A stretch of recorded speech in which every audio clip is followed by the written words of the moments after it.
Now, Silverleaf, and certainly the owner of Silverleaf, also has a team within the Grass League. So I always find it curious because Glenny's on Phoenix United. You know, we've got you over with the LA Roses, right? And then see, I didn't follow it as much between the Grass League Open to the Goat Hill Park.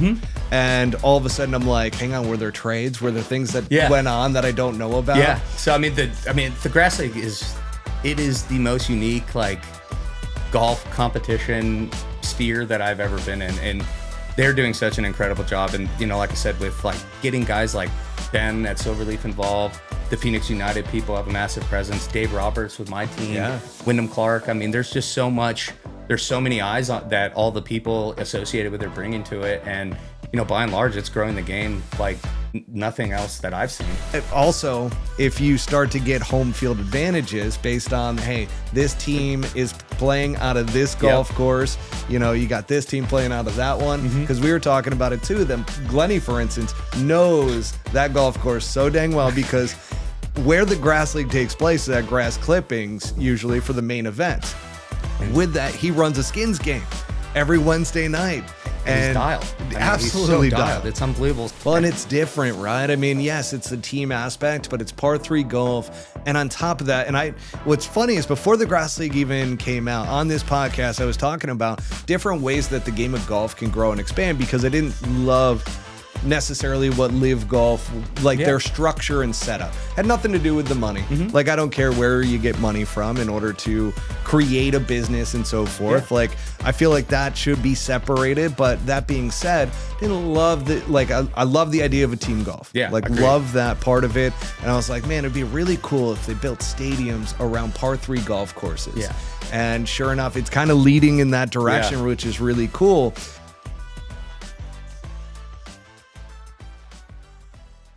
Welcome back, everybody, to Pull Hook Golf, the podcast.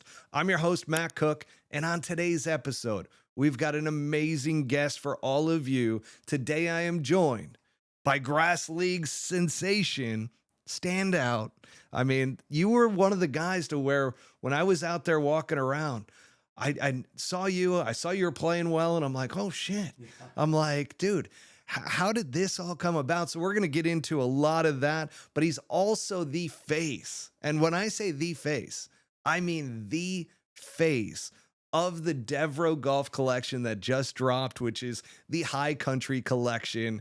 Folks, we've got Marty Sanchez with us. How are you, man? Doing well. Appreciate you having me on. I'm super excited for this and ready to get going. Awesome. Well, we've got to start with your golfing journey because, you know, I don't know a whole lot about you, which I said, I want to get to know you on this episode and so that our audience can get to know you as well. But take me through kind of where did golf start for you? Yeah, so golf started for me in Santa Fe, New Mexico. And when I first started playing, it was kind of something I would just do with my dad and my grandpa to get out and have some fun with them. And then, you know, it kind of transitioned into something I was interested in as I got into high school and junior high. I made the team as an 8th grader and you know, kind of saw myself improving steadily and won state my sophomore year of high school, which was kind of an unexpected experience. And that was kind of when I knew I wanted to play professionally. I would say that I actually kind of felt like it was actually possible when I got to college. But yeah, journey started in Santa Fe and growing up, watching my dad play golf and watching my grandpa play golf and kind of learning from them organically. Yeah. That's awesome. I mean, that's a quick rise, right? From when you started to then winning state as a sophomore. Yeah. No, and I mean, it's, you know, it's so funny because I grew up and, you know, I was big into basketball, kind of like everybody in New Mexico is. And, you know, I wasn't growing and, you know, all that, but that's what I wanted to do originally was play basketball. And, you know, golf kind of just took a hold over me. And that was, I'm laughing because I have a very similar. Now, I didn't make the leap golf wise until junior and then really my senior year in terms of golf performance because I started at 13, started late, and then ended up getting to a point to where, you know, I just became obsessed with the game. Yeah, that's kind of how it is. Then from there, we ended up winning state or my senior year, but it really didn't click until junior year, I feel like. At least playing kind of under some pressure. Oh, 100%. Right? Now, basketball was also my favorite sport. I loved it. And I'm like, man, I'm 5'11", 6'-foot-ish, like on a good day. Mhm. And I'm like, and I'm white. Yeah, Okay. exactly. I'm in the same Probably boat. not going to the NBA. And I wanted to play professional sports. So golf became that avenue Yep. for me. So what led, so from high school, obviously you win state as a sophomore, getting up there in terms of kind of, let's say, performance and play. Yeah. Where'd you end up going to school? So I started off at a small school in Missouri called William Woods. Wasn't a great fit for me, and didn't really do much good there, much good over there golf wise. And then got in touch with the head golf coach at New Mexico Junior College, who recruited me a bunch out of high school, and I just didn't really want to do the junior college route because I Sure. didn't know a whole lot about it.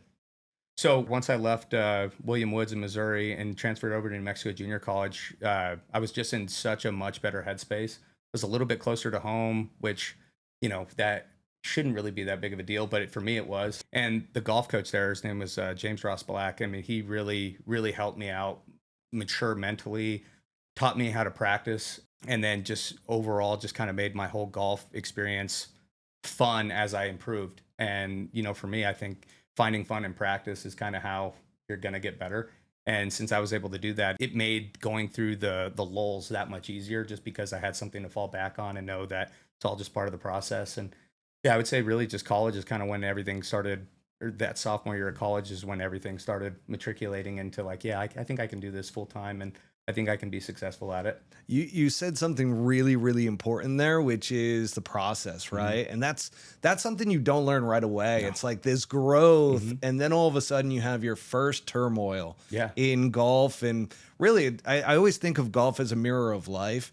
And until you start to get to some of those bumps in the road, you really don't know. You No, think yeah. it's just going to be that rise.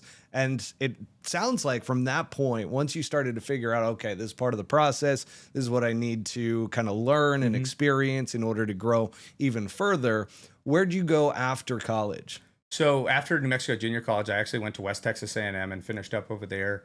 Didn't really do anything special. I kept getting better, but like playing wise, I didn't really play all that great. And I think that was more because I was committing to, making some changes as I transitioned into turning professional. So after college was over, I stayed amateur for, I guess another 6-7 months, and kind of traveled around, got comfortable traveling on my own, booking all my travel arrangements, because, when you're in college, everything is done for you, and it's Yeah. really, really easy. And, I played Division II golf, so I had no chance of PGA Tour U. So, I kind of had to learn how to do everything on my own, which is great. I think it made me a lot tougher, and it, golf, you're on an island out there, right? So if you can't be comfortable being by yourself and doing the grind by yourself, then it's going to be a really tough road for you. But yeah, stayed an amateur for, like I said, 6-7 months, and then turned professional. First event was New Mexico Open. Made the cut in that, and then kind of immediately kind of started getting into like how tough professional golf is. And it's, you're welcome to the show moment. I played with Charlie Belgian in an Outlaw Tour event. It was the first time I was ever in the last group of professional event, and God, I just got adored by him. But it was a great experience, like getting to watch like how Jimmy Gunn was also in the group as Okay, well. So I got to yeah. see Jimmy Gunn and Charlie Belgian, guys who'd probably won 100 professional events between Yeah. the two of them. So I was able to learn, exactly like how they handle things and how they navigate, like how much time you actually have to like put together a round.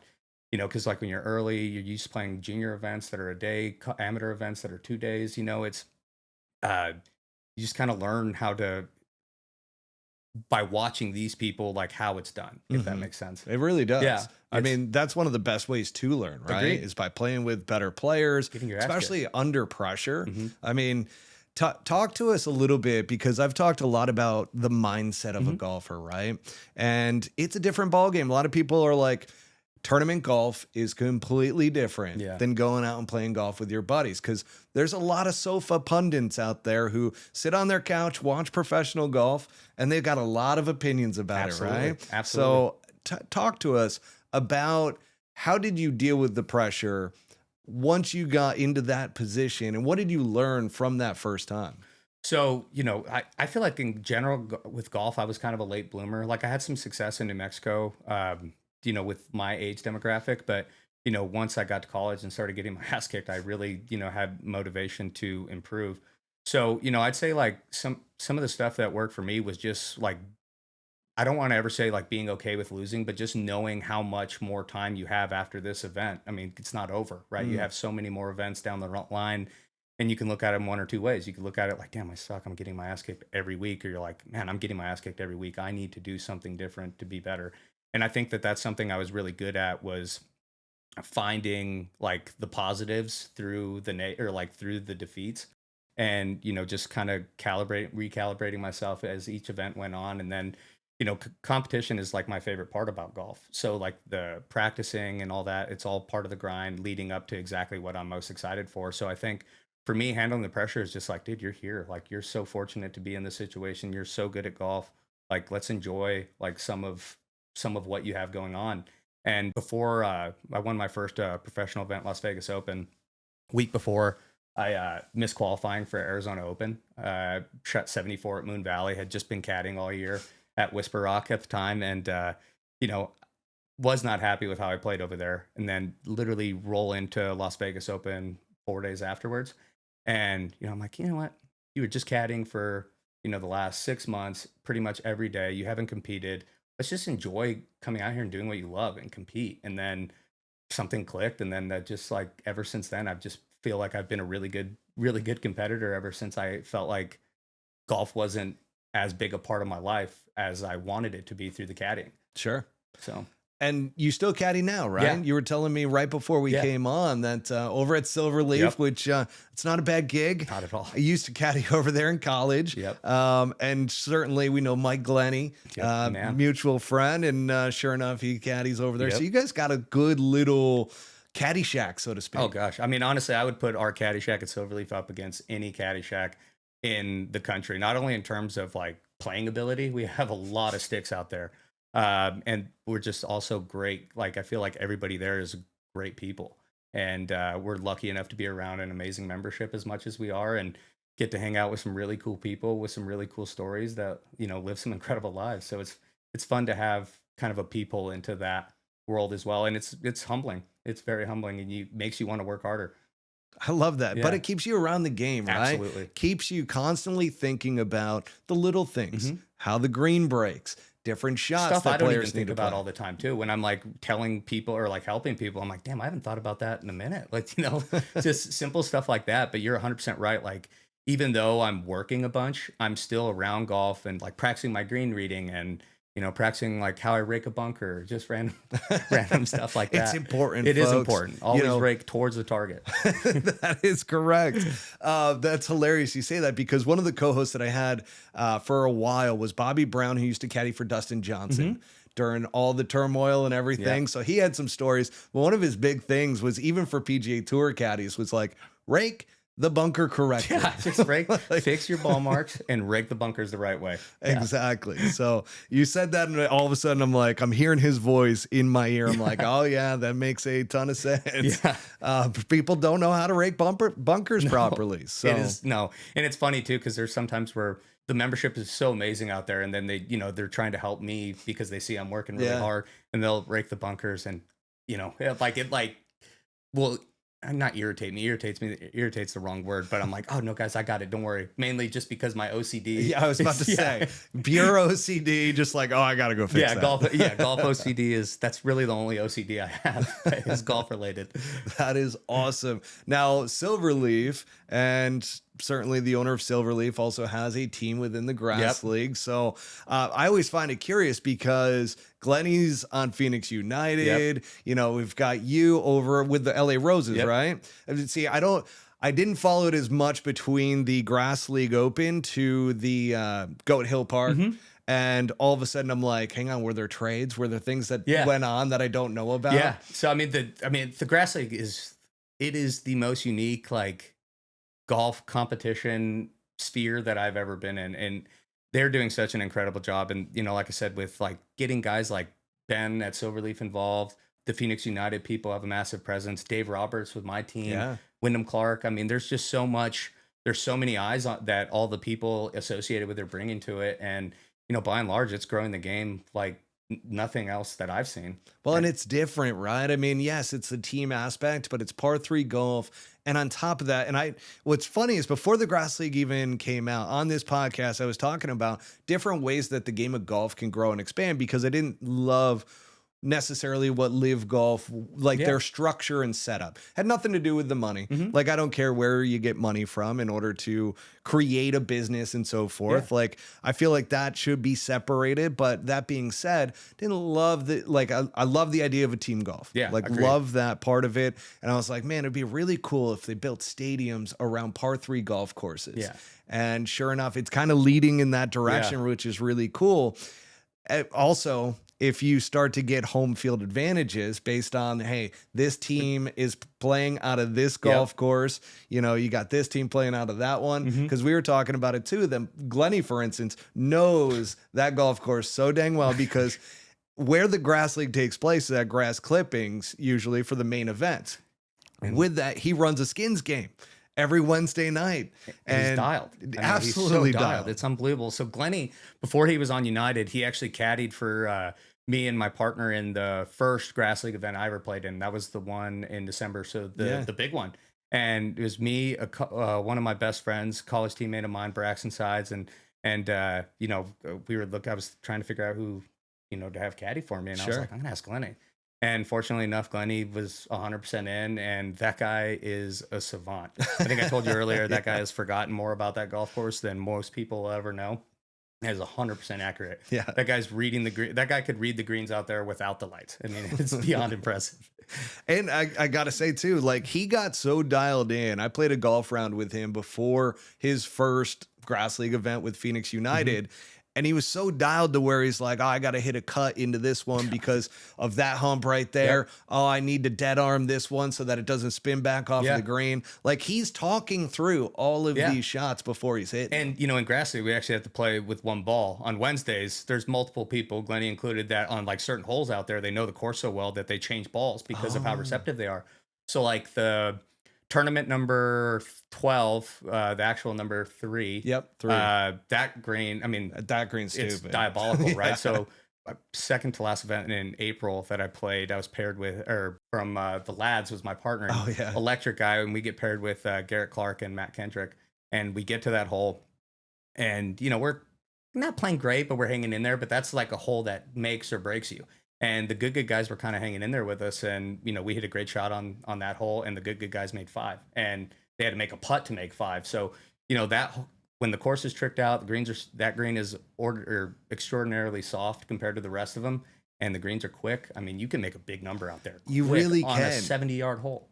In a 2-man scramble. So, like, people don't understand how difficult and diabolical it gets when they cut it down and shave those greens down as much as they do. Throw a little April wind in there, too. I mean, that was some of the most challenging, like, golf shots that I have had to hit under the gun was the last event at Grass Clippings because it was so windy and the greens were so fast. And, you know, we were up there in the mix of it, too. And, you know, the added scramble thing, you're like trying not to let your partner down and you're trying to keep the vibes high. So there's like more pressure than like I think a lot of the average golfers might understand out there. Which is, it's definitely pressure packed. It definitely is. And folks, you can watch these on Peacock, by the way. And then I know the Goat Hill, they ended up doing a YouTube series on it, so you can go catch that in addition to it. But I do want to take a step back.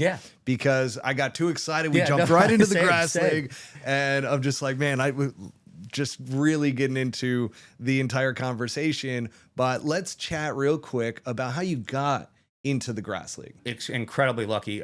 When it kind of started matriculating in, let's say, October of 2024, I've been fortunate enough to caddy for Jimmy and Jay Cosleton a couple times out at Silverleaf, and, you know, I feel like I had really good relationships with them. And, you know, I reached out to him and I was like, hey, this looks like so much fun.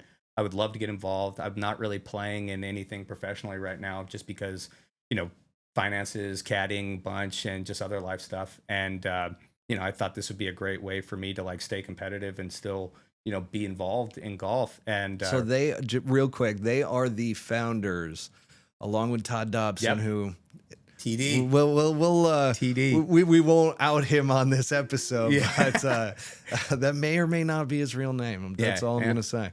We don't know what it is. Yeah, but they're the founders of the Grass Clippings and Grass League, right? So continue. I reached out to Jimmy, and Jimmy put me in touch with Mitch McCarthy, who is the GM of the Roses. And we had a couple conversations, and, they took a chance on me, and I ended up playing really well in the events, and, it kind of turned into what it is now. And I couldn't be more thankful for the opportunity to get out there and, compete and be involved in this, because like I said before, this is changing golf and growing golf in a way that I don't think anything else is. And, to be involved in something like that, especially as much as I love golf, it's something I'm very prideful about. Now, I could be completely off in this, Yeah. but for some reason, I remember talking with Todd in regards to like before the Grass League Open, and he was talking about, we did a podcast with him over there at Grass Clippings, and sure enough, we were talking about, and I can't remember if this was you or not, but were you an alternate that got in with the LA Roses? Yeah, so for the April one, I wasn't I technically wasn't going to play. Yeah. And then Ryan Ruffles hurt his wrist, and That's what it was. Yeah, and then I got yeah. the call up, and I think that really improved my status with the team. Oh my God, you played awesome. I played great. Yeah, and your partner we took let you third. down. I'm Yeah, kidding. no. Partner had a hole in one during that thing. Yeah, It was the most electric moment of like my playing career. I was shocked it went in, and just the fact that it happened under the lights, like during the event, was wild. I never expected anything like that to happen. But yeah, I played really well. My team has been the low finisher in every event with the Roses so far. So, I feel I'm so you prideful for kind that. of became one of the top guys. Yeah. You know what I mean? Yeah. Where I feel like Glennie's been on kind of that same rise, where unknown all of a sudden gets a tryout with Phoenix United, plays extremely well, starts beating all the guys on the team, and all of a sudden they're like, "Hey, you're our number one guy." People just don't know ball, because if they know ball, somebody should have picked Glennie From up. day one. Somebody should have picked Glennie up, though. I mean, like I said, that guy has played more rounds there than any participant. And yeah. I was honestly, the fact that I had him as a caddy is out of pocket. That really Truthfully. is. That is nuts. Love seeing your rise and everything, but it's gone a step further now. Yep. Beyond the Grass League, because you are the face right now of the High Country collection from Devereux that they just dropped. This is their fall collection, folks. And by the way, you can utilize the promo code PullHookGolf20 at checkout for a full 20% off your entire order at DevereuxGolf.com. So with that said, as we get into this conversation, how did this come about? I saw Bert post something on Instagram, and I reached out to him. Quick backstory.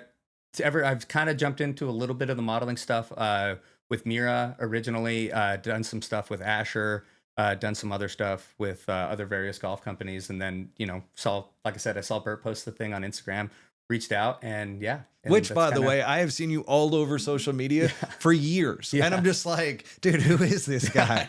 And luckily enough, I get to sit here and have this conversation with you, which is awesome. With this High Country collection, normally, like, they'll get a group of people together. They're just like, no, dude, you're the guy. We're going full in with you. It's like I said, I am honored. I never thought of myself as a model when I started doing this, but everybody tells me I'm good at it, which is nice. Oh, you killed it! Yeah, you absolutely nice killed to hear it. I'm good at it for sure. But yeah, and then I really do enjoy it, because I get to meet a bunch of people. I get to learn something about stuff I don't know anything about, but I'm interested in, like photography. I think it's fun getting to work with all these people. I mean, it really is. Like Jordy, who's I've done other photo shoots with. He was the main guy for our photo shoot up in Flagstaff for the High Country, and getting to work with Jordy's magic, man. That guy is awesome. He makes me look so much better than I actually look in person. It's unbelievable. I got it. No, I'm kidding. I'll get his number. I'll get you his number. Yeah, I'm like, shit, I need him right now. Can we get him over here? So with the High Country collection, did you know that you were going to be the sole guy behind it? No. Like, you show up day one, you're like, where's everybody else? Yeah. Well, it wasn't kind of, like I said, I've always taken sort of an organic approach, because I'm so out of my like natural element. So, I just kind of got there. they kind of, it was what it was. And then I kind of had to rock with it. And, like I said, that's a lot of attention on me, which kind of makes it, a little awkward at times, but it's flattering for sure. It's It's that definitely rise, flattering. man. Yeah. And it's cool to see where you're at right now with this acceleration, Hmm. let's call it, because Yeah. certainly getting your opportunity in the Grass League, being able to play and perform Yep. at that level, obviously, like you said, you were the low team for your team Yep. at every event so Hmm. far, which is, I mean, a testament to you. Yeah. And really cool to see now you're starting to get that limelight, right? Yeah. To where it's like, hey, there's you might want to piggyback off of some of these things Absolutely. to where like this could lead into is awesome. I couldn't agree more with that. And then, honestly, it's stuff that when I was actually playing, I wish I put myself out there a little bit more because, you know, the exposure is incredible, number one. And then number two, it's also like, it's your brand, right? So if the more you're putting yourself out there and the more you're vulnerable in these types of situations, I feel like it's number one, it's going to make you tougher just as a person in general, but also it's all part of golf. I mean, it's like you get to a certain point in playing professionally and it's not just playing golf. It's not just practice. You got to make sure your finances are in order. You got to make sure your personal life is in order. And then also having like these types of opportunities that I have is just bonus points. And, I'm trying to make the best of every situation that gets put in front of me and, say no, like almost never to, opportunities. And, hopefully, more good stuff keeps happening for me. Yeah. And I talked to Terrence Daniels, who Yeah. you were mentioning, just did a Another Cactus TD. Club Yep. on with you as the main focus and subject. And with that, he did mention to me, or at least I saw from him, that he said it couldn't happen to a greater guy, like I this appreciate rise and everything. So, and I can already tell just in meeting you today and getting to know you even a bit more through the podcast, I'm just like, wow. You're a dude that I would 100% go out, have a drink I with, appreciate and that. go. Same. I mean, I'm not drinking right now, but Yeah. that being said, just somebody cool to hang out with. It's really nice because you do get a lot of egos in the game of golf, right? Absolutely. And a lot of people, it's off-putting where, they're all about themselves. Yeah. And, early on when I came out of college and played mini tour golf and so forth, I was all to myself because I was super competitive. Yeah. Same. Like I didn't take advantage of kind of getting to know other guys and everything. And that's why like you ask people that I probably played with and they're like, yeah, I don't know who he is. Because- Yeah. And, it's like for me, like I said, I kind of had a slow like rise, like playing.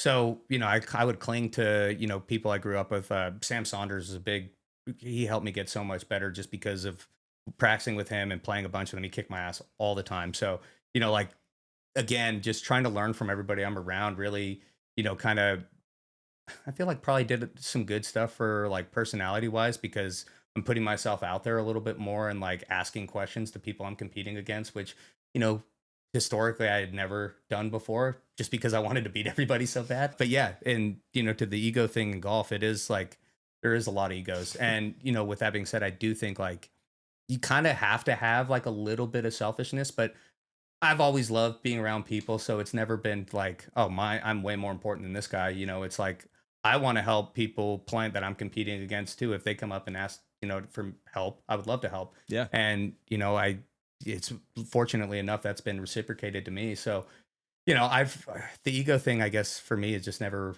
like, was all that outward. It was just more like internal, like me wanting to beat everybody, but realizing like, hey, I still have a lot to learn from these people too. Yeah. And yeah, it kind of, I guess that's No, it's awesome because again, like I said, the ego thing for a lot of these guys are closed off. They don't they it's almost like if they become vulnerable, they're going to give up something. And it's Agreed. like, man, the game of golf is way bigger than all Gatekeeping. of that. Yeah, yeah, it really lots of is. gatekeeping. I And- mean, that's the best word for it. Yeah, no, seriously. And fortunately enough, pretty much everybody I've ever asked for help has been super helpful. And, I do think that that's like something I learned early is never be afraid to ask for help. Right. Yeah. And then since I did learn that early, I kind of, put people on the spot to say no is a hard thing to do too, especially if you're like completely vulnerable. Like, hey, you're so good at this. I would really love, to learn how to get better at it too. So, I think that growing up as like any golfer growing up, just never be afraid to ask for help is like a really good place to start. I think that's a hell of an advice for anybody listening, Yeah. because that right there, yeah, I didn't take enough advantage of that, Yeah. of just asking people for help. And I'm sure there's a lot of kids out there, a lot of junior golfers out there that really could use that tip, because as they try to grind it Mhm. out and try to get to the next levels of competition, you have to learn from other people. Yeah, you do. And like, I said earlier too, it's like golf, you're on an island when you're out there competing, but that's only when you're out there competing. Like anytime else, I mean, golf is kind of, a collaborative experience, because I mean, vast majority of people are, have somebody they go to for help, somebody they talk to about, weightlifting and exercise, another person they talk to about the mental aspect. So, it's like, why we have all these people, why not ask like other people that are doing the same thing that you're doing that are better at something than you are? One thing I remember specifically when this was like 2023, it was right before Q school. And I read this article that it was about Preston Summerhays, who I've been fortunate enough to caddy for at Silverleaf. Amazing kid, tons of talent. He's definitely gonna be on PGA Tour at some point. But his coach was talking about like how Preston is like outwardly like emotional, like when good things are going on. And he's talking about how that like translates into like more good stuff with him while he's playing. And I'm like, damn, I don't do any of that outward emotion stuff. And I'm still like not great at it, but I'm like doing it more and more now. And it does pump me up. It carries me on to other stuff. So, just like even like somebody younger than you, or, somebody you don't even compete against, you can learn something from those types of experience and just reading too. So yeah, just collaborate. Golf's too hard to not learn from other people. It's so true. It is the hardest sport in the world. Yeah. I work with a sports psychologist in Dr. Lee Piccarello, Mhm. and we talk all the time. So every week we have a call to whether it's business, sports, and so forth. And now it's actually somewhat leaking into the podcast. Yeah. And I said I'm going to have him on an episode because we need to dive in. But one of the last episodes I did was around the golfer mindset, where a lot of people, and especially the media around golf, try to suppress emotion. Yeah. It's like, oh, look at Ludwig Oberg. That is what everybody should be Yeah. doing out there, showing no emotion Yep. whatsoever. And he was like, that's completely the Mhm. wrong thing to do, because you need that connection. Yeah, You need I the agree with connection that to the 100%. fans, the audience, and so forth. And to show that emotion, I started thinking, I'm like, wow, when I'm on the golf course, oftentimes like I suppress so much. And the problem is you're working so hard to suppress it. Yeah. And that takes mental energy. Yeah. Versus just letting it out and being Absolutely. yourself out there. And but with that being said too, I've always tried to think of, and I struggled a lot with like temper growing up, like temper and like negative self-talk. Same. I mean, it's just beating myself up. And I Yeah. don't know if it's because I grew up and saw Tiger do it, or the people, my dad did it, or somebody else who I was playing with did it. I don't know where I picked it up, but it was like a waste of time, really, knowing what I know now. And I wish I wish I didn't have to go through any of it. But I had my college coach, James Ross Black. He used to tell me, be a heart rate monitor, right? Like something good happens, go up, come right back down. Yeah. Something bad happens, you go down and you come back right back up. But you always have to know where center is. Exactly. And especially if you're competing, you don't want to play with adrenaline the whole time, right? And then you also don't want to play like, oh man, I'm playing so bad. I still got 17 holes left, or 16 holes left, or what have you. But it's, you have to figure out like where center is for yourself, especially competitively, because golf, you go on a roller coaster of emotions, a roller coaster of mental thoughts. It's a wild experience in 4 hours time. Well, if you're lucky. Yeah. Well, Grass League, we're playing 4 hours. Yeah. So Yeah. there you go. I do want to take a step back once again to the High Collection by Devereux. Was there any particular outfit that you were like, dude, Yeah. this is the one? And you don't even have to give if you don't know the name of it, that's completely You're wearing fine. one of but, my favorite things. oh, dude, me. Yeah. I told them I went in, and granted, we've got the hats Hats are here tough. as well. I got one on but too. man, I'm just like the cardigan, guys. I was like, I gotta have the cardigan. I'm like, I wear The the weight. one. Yeah, The weight of it is incredible. It's so nice. Yeah, and then the hoodie in the hoodie with the same material Yeah. too was a great wear. It's like everything I was wearing I was so comfortable in.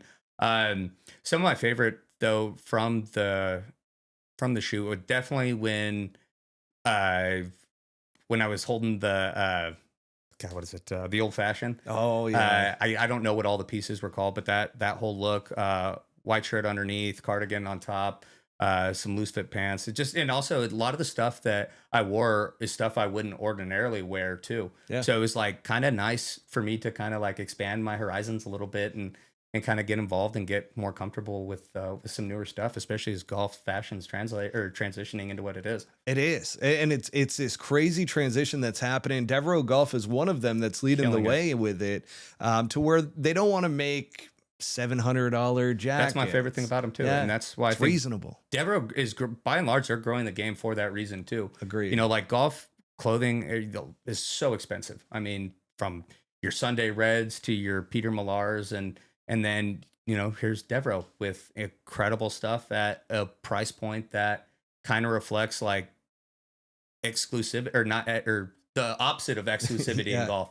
And that was one of the things that resonated me with the most of that whole photo shoot was learning more about Devereux and the people behind Devereux, because Bert is awesome. He has such a great vision for what he wants to do with Devereux and where he wants to take it, and all of it involves like more people like being included in the game. And Yeah. I think that's fun to be around. It really is. And I love him. I love Will. Yeah, all the guys are great. Both of them are incredible. I mean, two brothers that started a clothing brand. It's nuts. And Bert and I had some crazy connections between like West Texas and New Mexico. And Oh, yeah, 'cause they're from Texas Yeah, exactly. originally, And yeah. then Bert, I believe his grandmother grew up in New Mexico as well, in like the Clayton area. And we just had a lot of stuff in common, and then like just like a lot of outlook on life stuff. And yeah, I enjoyed every second of that entire experience with them. That's so cool.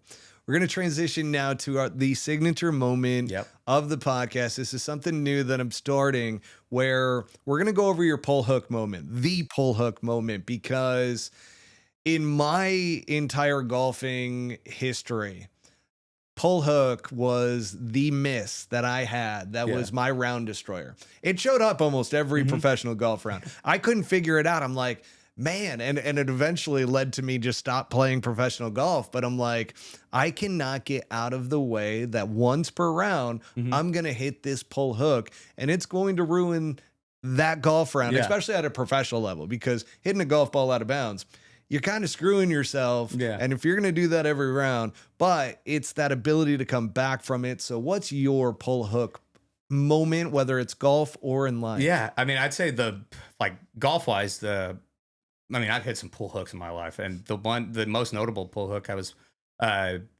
17. It was the last year I could ever play U.S. Junior Amateur. I'm in the qualifier, and I have a 2-shot lead going last hole. Pull hook went out of bounds, Oh, no. and make triple and lose by 1. And it was to a guy that I always used to kick my ass growing up, and I wanted to beat him so bad, and it didn't work out, and it sucked. And I used that, like every failure. I feel like I tried to find something out of it, and that motivated me. And I kept hitting pull hooks for a while, and before long it went away. But I just think that I've done a really good job of never putting like, oh, I always do this, or this is always going to happen. I kind of just look at things like, oh, it did happen. It's not going to happen again. And, when it happens again, I'm going to deal with it, however I see fit. But, between, a couple pull hooks here and there, I would say I would put a lot of pressure on myself because, and it was hard for me not to do that because I was caddying. And then if I didn't get status on Korn Ferry, I knew I was going to get back to caddying. So I think that was probably my biggest bugaboo, is I just like sometimes couldn't let go of the what ifs. And, I feel like I still struggle with that today, and, outside of golf and life, and just something that always happens. Yeah. I feel like the pull hook is a great metaphor for things that are going to consistently come up in life that you just need to continue to learn from and move on from. So that was a great answer, I by the appreciate way. that. I And appreciate it. man, to lose by 1. Gosh. Yeah, it was gutting too, because like I That's- said, he used to kick my ass all the time, and especially with it being like the last ever chance of winning the U.S. or competing in the U.S. Junior Amateur. It was kind of gutting, but damn, yeah, that burns a little bit. Even for me, you live and hearing you it, learn. I'm like, You oh live and you man. learn. I'll tell you, my lowest golf round I hit a pull hook, which was a 64, and then my lowest professional event where I actually made a cut, I ended up hitting a pull hook in that as well. So yeah, it's been a part of my golf career throughout, and I can lean on life moments a lot throughout to where I'm like, yeah, that was a pull hook moment. But they make you tougher every time, It right? does. It makes you tougher every single time. Builds character, as Absolutely. I like to say. Absolutely. 100% right. 100% right. But wrapping up here, what's next for you? So on course, the modeling stuff, like where do you see this all going? I'm trying not to put like a cap on it, I guess, so to speak. Since I'm so new to it and kind of jumping into it, I'm just kind of, like I said, saying yes to everything and, just kind of going with the flow. You hear that, brands? You hear that? Hit up your boy. He is open. I'm ready. I'm for available. Business. Yeah. I'm available. What about golf wise? I mean, where do you see this going? Yeah, golf wise, I love competitive and I want to, be competitive in golf and play in as many tournaments as possible. I don't necessarily know where it's going, but I'm gonna do my best to continue to perform the way I have been in Grass League, and if I keep playing well, I feel like the play will speak for itself, and maybe at some point my circumstances will change, and that'd be amazing. And I'm just trying to stay ready for every opportunity that Grass League's giving me and the modeling's giving me. That's where we're waiting for those big contracts out of the Grass League, absolutely, right? Absolutely. Those multi-million-dollar contracts. Absolutely. It's like, all right, we've made it. Absolutely. But you guys are building the groundwork and the foundation behind it all, which is awesome. I couldn't agree more with that. I mean, just like I said, just being there from like the first event that I played in December of last year to, the one in April, and then to going to being a part of the first one traveling, and between the one at Goat Hill and the event in April, they did YouTube matches, and I got to do that with Ryan Ruffles, who was my partner in the event at Goat Hill, and we developed a really close friendship from that, and found out we knew a lot of the same people. Ironically, even though he grew up in Australia and I grew up in New Mexico, I mean, what are the odds of that? Yeah. Right? There's nothing like golf to like bring people together. Bring people together and prove to you how small the world is. Agreed. I mean, we came to the conclusion, I had a teammate from Australia and I went to go visit him one year, and they were really good friends. And obviously I had no idea at the time. And we came to the conclusion that we were probably in the same house together within a week of each other. Wow. I mean, that's wild. That is wild. What is that? And also 12 years before I actually met him. Golf is a wild game. It is. Like I said, it is a mirror of life, because you think about what you go through on the golf course, and you can learn a lot about somebody by being on the golf course with them. So, and lots of people I caddy for too. You'd be surprised like how much they use like golf for business too, and not like obviously closing deals. That's one thing, but like deciding on whether or not they even want to go into business. Take them out, see how they interact with the caddy, see how they interact with the staff, and that is like a really big part of it too. And that's something I've also learned is like how important it is to just be good to everybody around you. You know, because if you rude to the wrong person, and that's not a reason to be good to everybody either. You know what I'm saying? It's just one thing to be more cognizant about when you're meeting new people all the time. I couldn't agree more. Now, Marty, where can people find you on social media, or where can they keep up with you? So I'd say my biggest presence is probably on Instagram, and my Instagram is Sanchez Marty _. And I haven't really dived into TikTok. I don't know if I don't know. TikTok's a different breed. It's a different animal. I definitely would like to get into some YouTube stuff. Like I said, being with Ryan and Bat, there you have the lads YouTube. Yeah, are you going to be on there? I would love to be on there at some point. I would love a chance at the course record around J Days. But I think that kind of opened up a new avenue of something that I never even thought of before. For and sure. I don't know exactly what I would do just yet, but definitely the wheels are spinning, and I would love to jump into something new like that. That's awesome. Yeah. Well, thank you so much for Of course, being this is on. It was awesome. I'm awesome so to happy get to to be know you, and obviously for our audience to get to know you as well. So I appreciate you having me on. This was an awesome experience too. This is like, again, something I've never really done before, and just to be involved. You're a natural, man. I appreciate you. Yeah, you're going to be on tons of podcasts after this. Just like I said with Jordy, making me look good when I don't ordinarily, you're doing the same thing for me here. So I appreciate you. Thank you. My man. Thank you so much.